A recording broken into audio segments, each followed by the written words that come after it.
അതിരപ്പള്ളിയുടെ മലയോര മേഖലയിൽ അതിരൂക്ഷമാകുന്ന വന്യമൃഗ ആക്രമണത്തിന് ശാശ്വതമായ പരിഹാരം കാണണമെന്നാവശ്യപ്പെട്ട് ജനകീയ കൂട്ടായ്മ പ്രതിഷേധ ജാഥ നടത്തി. വെറ്റിലപ്പാറയിൽ നിന്നും കൊന്നക്കുഴി ഫോറസ്റ്റ് ഓഫീസിലേക്കാണ് ജാഥ നടത്തിയത്.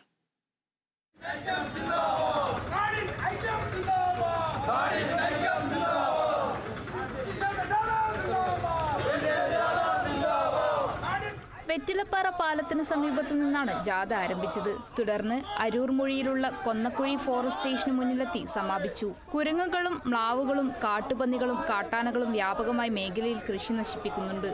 കാട്ടാനകളുടെ ആക്രമണത്തിൽ നിന്ന് പലപ്പോഴും നാട്ടുകാർ ഭാഗ്യം കൊണ്ടാണ് രക്ഷപ്പെടുന്നത്. ഇതിൽ നിന്നെല്ലാം മലയോര ജനതയ്ക്ക് മോചനം വേണമെന്ന ആവശ്യമുന്നയിച്ചായിരുന്നു പ്രതിഷേധം.